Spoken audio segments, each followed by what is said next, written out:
Plates ready? This is Food School, Smarter, Stronger, Leaner podcast. Want to feel amazing? Love the way you look in the mirror and perform your absolute best in the gym, at work, and in life? You're definitely in the right place. Food. It's you. It builds every single cell of you. And if there is one thing every human being must master, it's food. Because at the very least, eating, you do it every day, several times a day, every single day. You might as well get good at it. I'm your host, Shurina from Create Yourself That Today, your personal nutritionist and plate watcher, your diet guide and explorer, your fat loss coach and food inspector. And just someone with a lot of passion and obsession and curiosity for healthy food, healthy diets, nutrition, optimized human performance, everything and absolutely anything you put in your grocery shopping cart, your fridge, on your plate, and in your mouth. It's my business. Food School, on a mission to help you eat better daily. It's the last time I talk about food. It's the last time I talk about food. Hey guys, and welcome back to another episode of Food School Smarter, Stronger, Leaner podcast. Today is Thursday and it's our Food Story Thursday.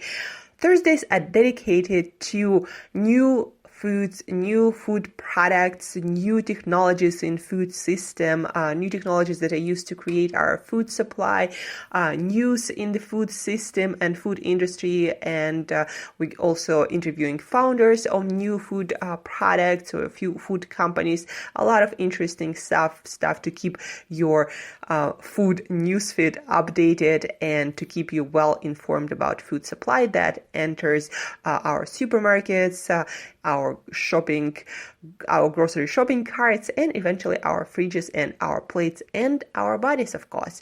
So today we're talking about a few things, but specifically about Aqua Bounty genetically engineered salmon. So last week Friday, the Food and Drug Administration announced that it would be allowing the genetically modified salmon known as Aqua Advantage salmon to be imported to the US, lifting a ban that has been in place since 2016.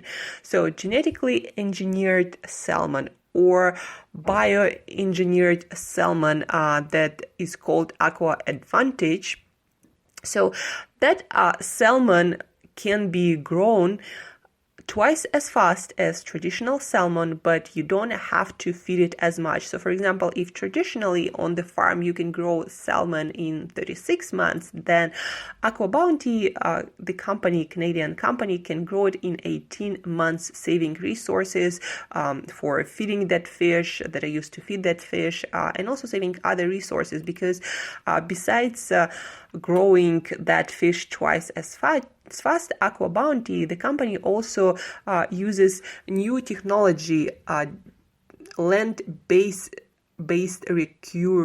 recirculating agriculture or aquaculture system. So basically, their fisheries, their fish farms are inland, and they use special pools where they grow their fish and waste products. They filter their water and reuse it, of course, and some of that water also goes to local farmers to use in farming when they grow their vegetables. The waste materials of fish life cycle, they also filter them and make them solid and give that to farmers to use as fertilizers. So the system is quite cutting edge engineering, and it saves a lot of resources.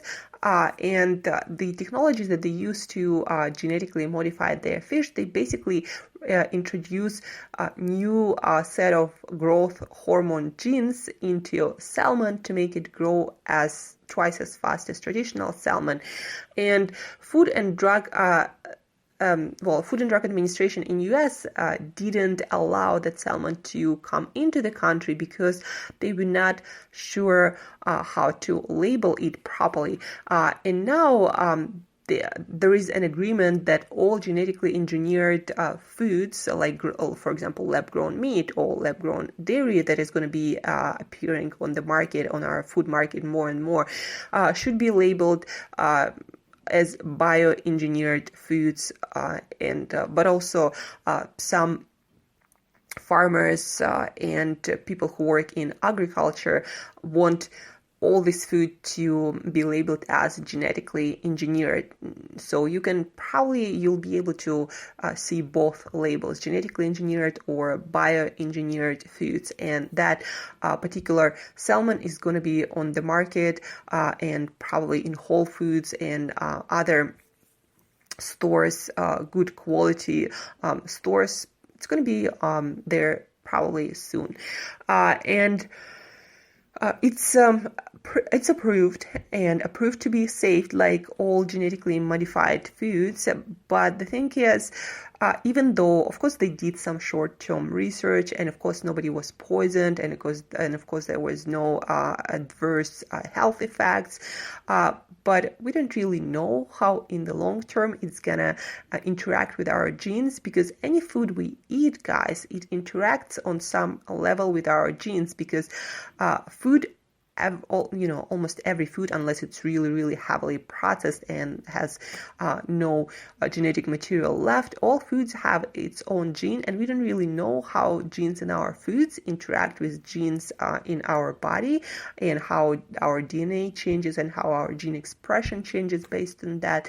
So even though this kind of fish, this kind of products are not going to cause any diseases in short term, we don't really know what it's going to do to our genome and eventually to our long-term health and our longevity and our whole human genome in the long run. So I don't know about you guys, it's your own decision whether to buy genetically modified foods or not. And probably, a lot of our food's going to be genetically modified and already genetically changed in some way right now. But I don't know about you, but when it comes to myself personally, I will stay with wild, organic, and as close to its natural state as possible when it comes to food, as long as it's possible, because I don't really want to be a part of the experiment. I'm a huge self-experimentator, right? But when it comes to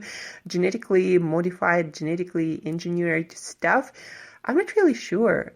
I don't want to be changing my long-term gene expression by some genetically engineered whatever, meat or fish or corn or soy or other products. At this thing, I don't want to take chances. But again, it's up to you. It's proven to be safe, at least short term, because nobody does long-term studies ever. And you never know how biased or, how honest those studies are. Although Canada is pretty good with doing studies and making sure that their food supply is safe. And they're going to have a facility in Indiana making their food, making Aqua Bounty bioengineered salmon, but the company and all the technology is Canadian.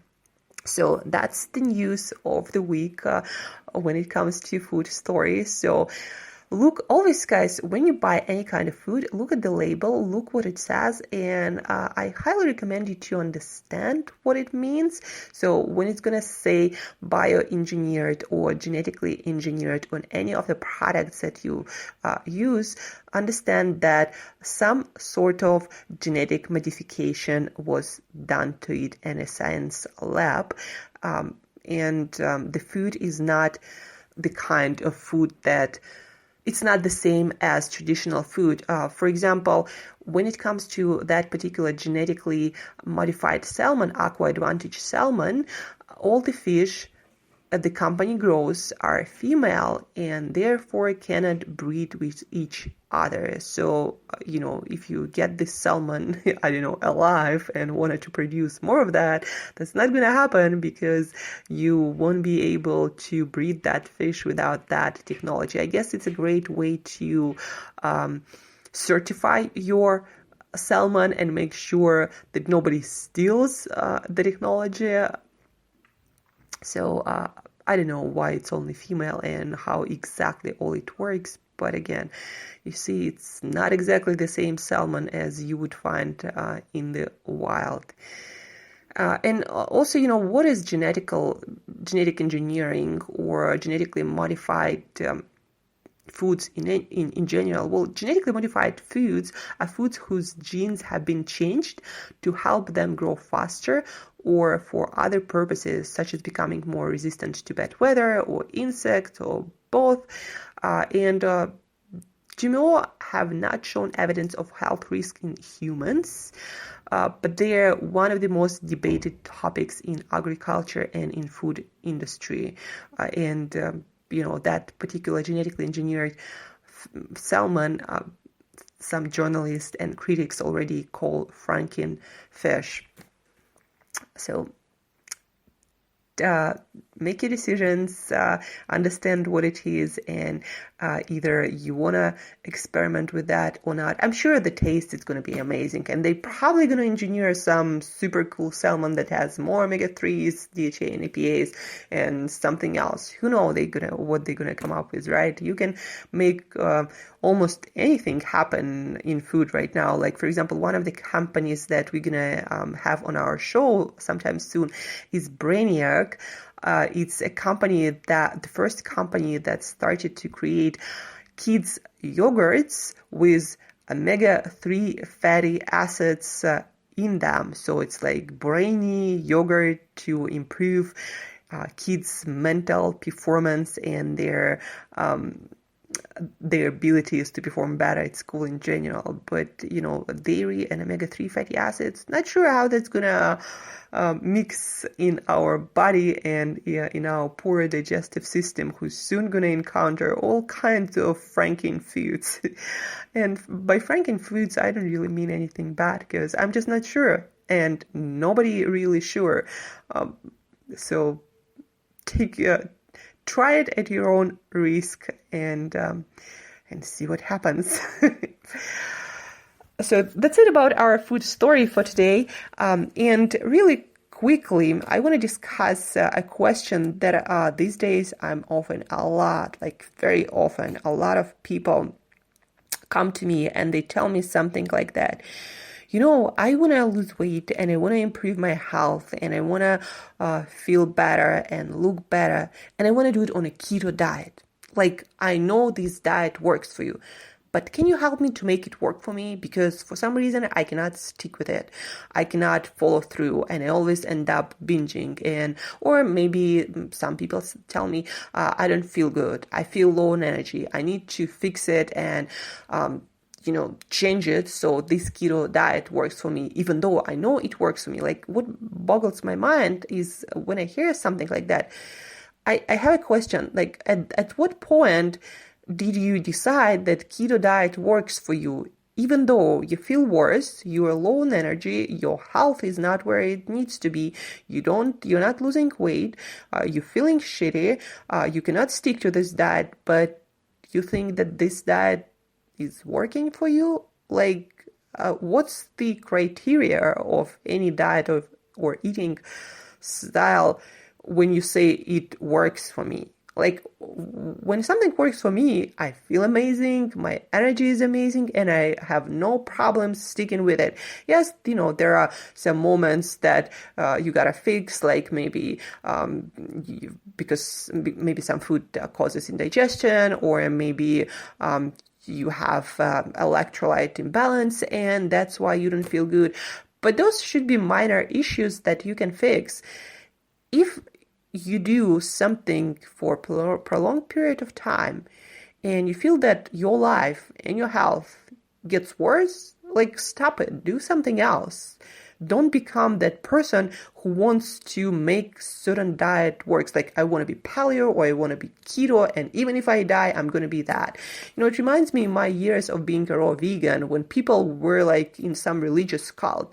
They're like, they were losing hair or their teeth or their hormones were out of balance, and all kinds of shit would happen, but they would say like, oh, it's probably detox, or, I'm probably not doing it right. Maybe, this just whole system is not sensible and doesn't work. And maybe it just doesn't work for you. So change it. You don't have to be on any diet to be healthy. And again, what is the criteria that tell you that that thing works for you? You should feel better. You should have more energy. You should feel healthier. You should feel like more of your best self. You should feel like you're more alive because of this lifestyle. And you should feel that it is pretty easy compared to other things you tried to maintain it. If also I hear a lot of people say like, this diet works for me, but I keep binging or I keep falling off the wagon.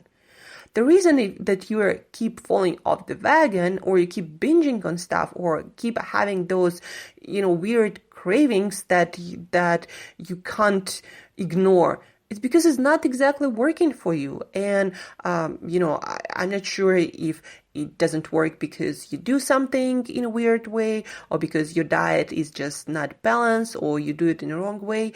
But also maybe it's just not the thing that's going to work for you. Maybe that thing doesn't work for your body, no matter how cool it sounds. Again, if you're feeling worse, if your health getting worse, what you do is not working for you. And if you've been doing it for a while, it's probably not going to work for you. So change it. Don't be that religious, stubborn freak who's dedicated to some diet, even if it makes you feel like shit. It makes your whole life to become that obsession about this diet, and you don't feel like socializing and spending time with your family and friends, or you don't have energy for your work, something that is truly important. Diet is not what you live for. Even, I'm a nutritionist, I'm a health coach, and I'm super passionate about food industry. But my diet, what I eat, is not my life. Like, I want to change something. I want to change food industry. I want to help a lot of people. So what I eat and whether I'm able to stick to a particular diet is not my life purpose, not like the meaning of my life. So have some kind of common sense. Don't try to make something work. If it doesn't work for you, change it, do something else. There are millions of ways to eat healthy.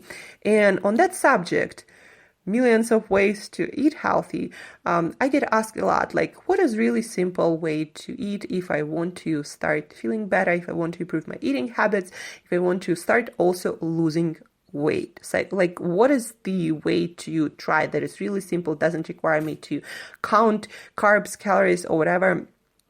And what do I do? So this is my recipe for.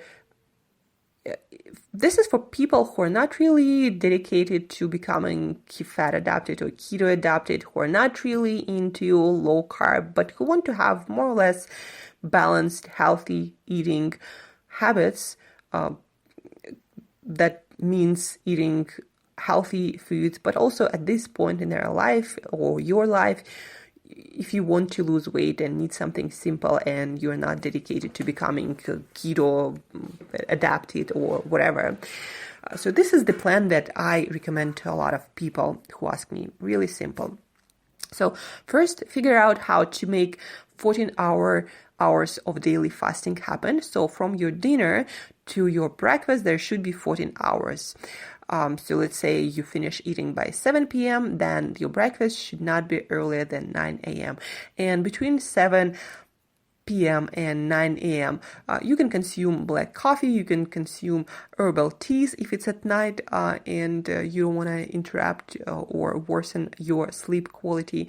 So unsweetened teas, unsweetened coffees, you can drink, again, black coffee, green tea, herbal tea, anything that doesn't have any calories or sweeteners or anything.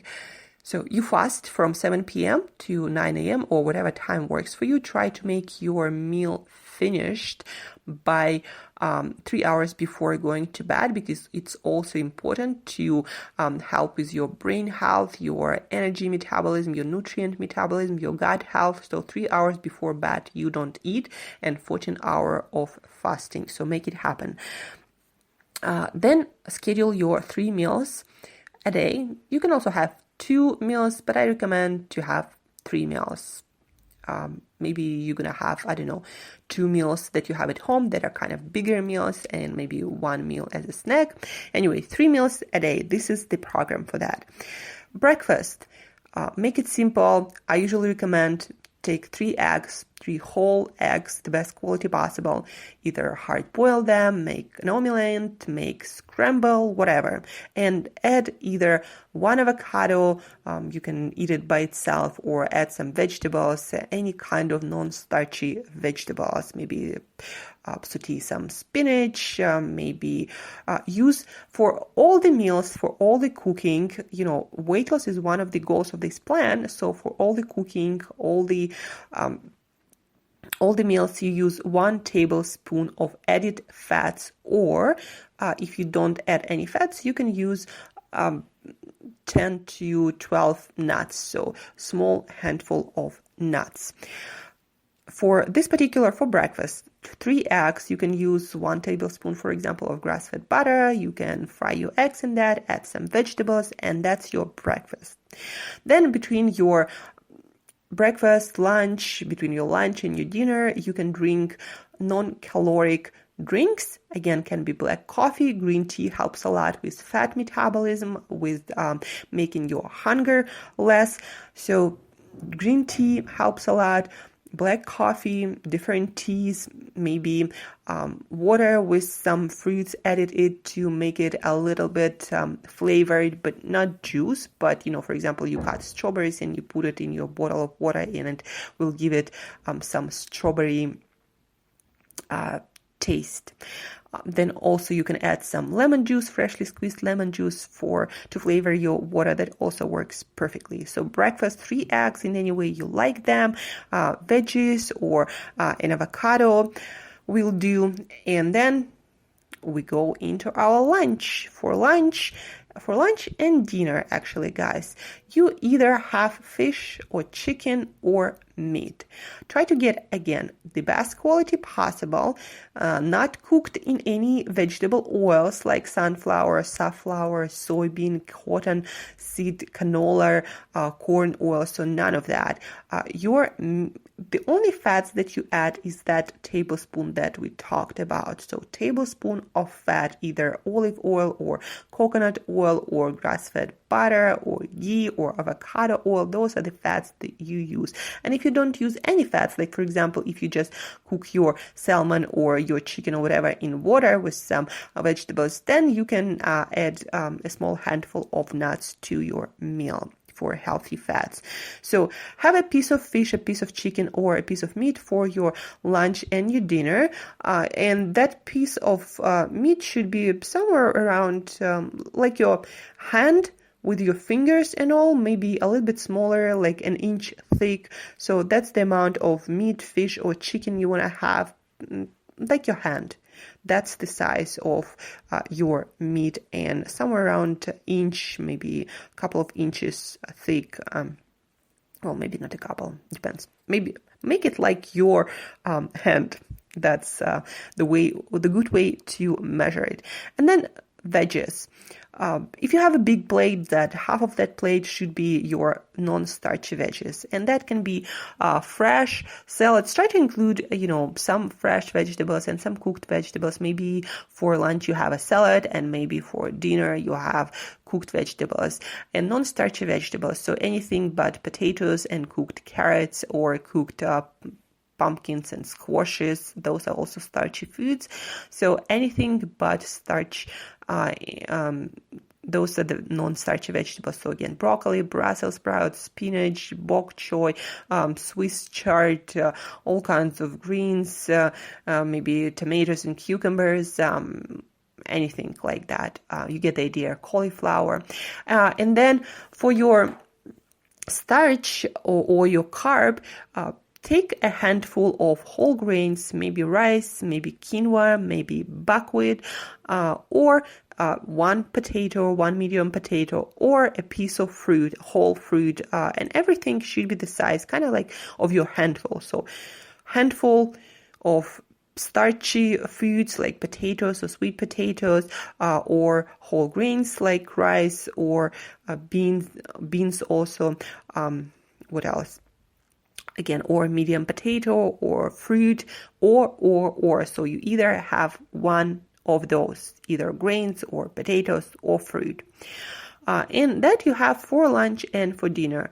For breakfast, we don't have any starch. We either have some vegetables cooked with 1 tablespoon of either butter or olive oil or coconut oil, or we have an avocado. So manage your fats consciously and responsibly. For lunch and dinner, piece of fish, chicken, or meat, size of your hand, and vegetables, half of your plate, or 4 fist size servings of non-starchy vegetables, and then handful of either whole grains or potato, 1 potato, sweet potato or regular potato, or a piece of fruit, basically whole fruit, and that's it. And if you don't use any oils or butters, have a small handful, maybe like 10, 12 nuts, any nuts you love, but make sure they're not roasted in any oil. And that's it, really simple plan. And if you do that for a couple of weeks, I'm sure you're going to see some really amazing progress when it comes to weight loss and fat loss, especially if you keep yourself active and have pretty good metabolic health. So that's a simple plan, breakfast, lunch, dinner that we talked about, 14-hour fasting window, 3 hours before bedtime. You don't eat anything and you'll start feeling better, looking better, sleeping better, having more energy, and finally losing that weight. And today we also talked about genetically engineered salmon and genetically engineered foods. Make sure that you read labels when you buy any seafood, any meat, or any kind of food. I do not choose genetically modified foods, and I do not eat them. I just don't want to be a part of that experiment. Choose wisely, make your own decisions, and understand what you're eating and how it's made and where it comes from. And that's about it for today, guys. Let me know if you have any questions, if you tried genetically modified foods. If you're curious, maybe go to Whole Foods. They're probably gonna have it, one of the first companies.